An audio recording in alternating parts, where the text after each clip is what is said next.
आज एक विशेष दिन है और इस विशेष दिन को एक विशेष व्यक्तित्व के साथ जोड़ा गया है। वो है डॉक्टर सर्वपल्ली राधाकृष्णन जी। और उनके जन्मदिन को शिक्षकों के एक विशेष सम्मान के दिवस के रूप में, शिक्षक दिवस के रूप में मनाने का शुभारंभ हुआ जब वे राष्ट्रपति बने और राष्ट्रपति बनने के पश्चात इस परंपरा को देश में लागू हुआ।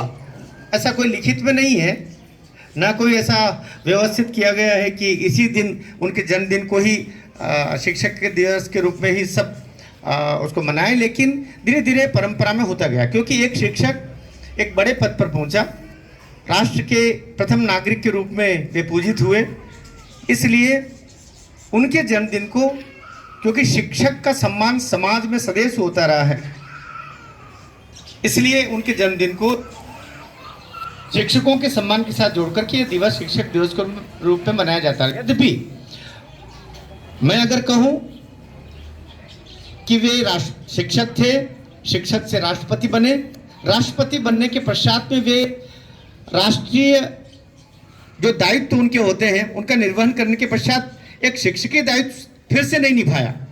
एक और व्यक्ति जो राष्ट्रपति बना वो भी शिक्षकीय दायित्व से निकला, हमारे हम सबके पूजनीय आदर्श APJ Abdul Kalam missile man. वे भी शिक्षकीय दायित्व से होते होते वैज्ञानिक, और वैज्ञानिक से बाद में वे राष्ट्रपति के सर्वोच्च पद पर पहुंचे।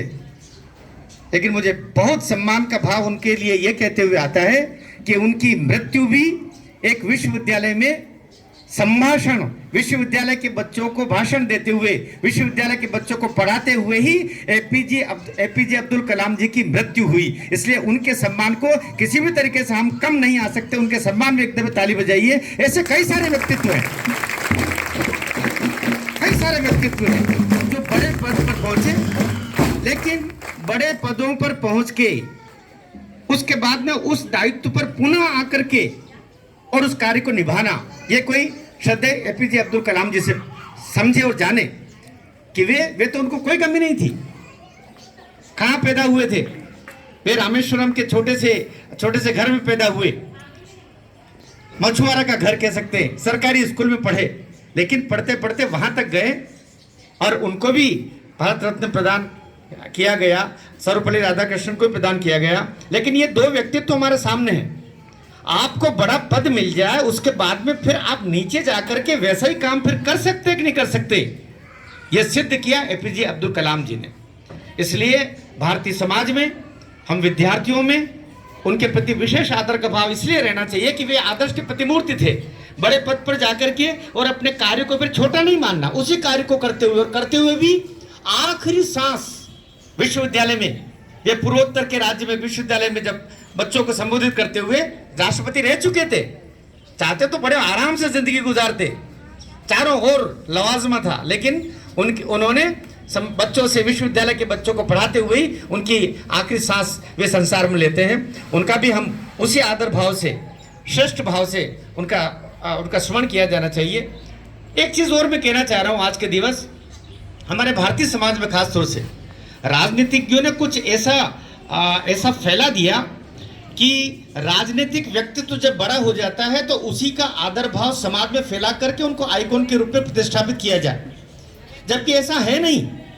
पहली बात तो यह कि गुरु और शिक्षक में फर्क होता है। गुरु सीधा ज्ञान से आपको वाबस्ता करवाता, परिचित करवाता। शिक्षक आपको शिक्षित करता है, शिक्षक आपको शिक्षा देता है और शिक्षा से ज्ञान प्राप्त होता है। सदैव ध्यान रखना, यह अलग चीज है। शिक्षक आपको शिक्षा देता है जिससे ज्ञान प्राप्त होता है। ये तीन कड़ियां अलग अलग है।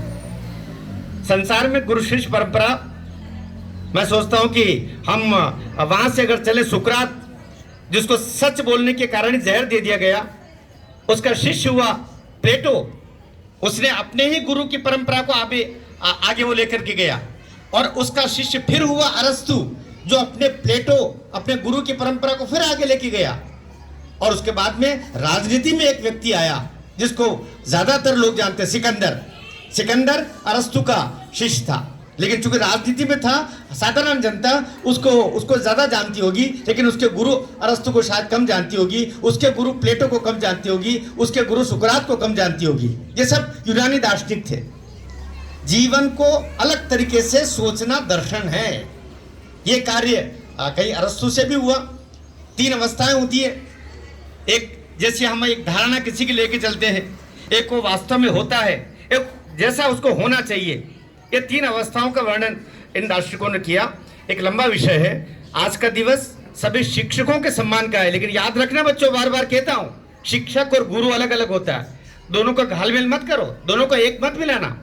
गुरु आपका कोई छोटा सा बच्चा भी हो सकता है। आदि गुरु शंकराचार्य 7 वर्ष की अवस्था में अपने माँ के गुरु बन गए। गुरु होना बहुत बड़ी बात है। हर गुरु शिक्षक अवश्य होता है, लेकिन हर शिक्षक गुरु हो यह जरूरी नहीं। इस बात को फिर नोट करना। इसलिए जो आपके जीवन में जगह बना जाए, मुझे भी सैकड़ों शिक्षकों ने पढ़ाया होगा, लेकिन गुरु कोई एक आदि मुझे याद आता है। बोरा सर को कई सारे शिक्षकों ने पढ़ाया होगा, एक आध कोई होगा जो जीवन में सुख दुख में जब हम दुखी होते हैं वो हमें ढाढ़स बंधा देते हैं, चाहे वे स्वर्ग में हो किसी और लोक पे चले जाते हैं। लेकिन उनकी बातें, उनकी शिक्षा, उनका मंत्र हमको बार बार प्रेरित करता है, जिससे हम आगे बढ़ते हैं। जब हम खुश होते हैं तो हम कहते हैं आज काश मेरे गुरु होते, बहुत खुश होते। शिक्षक तो कई रहे होंगे, गुरु कोई एक होता है। इसलिए आज का दिवस उन सब गुरुओं के लिए जो जीवन में आइकॉन बने, जीवन में श्रेष्ठ मनुष्य बने, जीवन में आदर्श बने और सबको उन्होंने प्रेरणा दिया, चाहे वह शिक्षा जगत से हो या संसार के अन्य विभिन्न जो क्षेत्र है उनसे हो। इसलिए अच्छे लोग सदैव समाज में पूजनीय होते रहे हैं। आज का दिवस भी एपीजे अब्दुल कलाम जी हो, राधा कृष्णन जी हो, और हमारे अनान्य जो हमारे गुरु परंपरा के लोग हैं। इसलिए गुरु पूर्णिमा इसलिए मनाई जाती है कि हम गुरु की पूजा कर सके। शिक्षक दिवस इसलिए जो हमको शिक्षा के माध्यम से ज्ञान दे रहे हैं। तो ज्ञान, शिक्षा, गुरु और शिक्षक, इन सब कड़ियों को जोड़ने का भी आज दिवस है। मैं सब गुरु परंपरा के लोगों को भी बहुत बहुत बधाई देता हूं और सभी शिक्षकों को भी बहुत बहुत बधाई देता हूं कि वे अपने सत्कार्यों के द्वारा, अपने व्यक्तित्व के द्वारा समाज में और बच्चों में एक ऐसा कीर्तिमान स्थापित करें कि उनको लेकर के और यह समाज निरंतर आगे बढ़ते हुए हमारा देश वसुदेव कुटुंबकम की भावना को लेते हुए भी श्रेष्ठतम एक ऐसा राष्ट्र स्थापित हो सके दुनिया में, जो सबका मार्गदर्शन करे, सबका रास्ता दिखाए। भारत माता की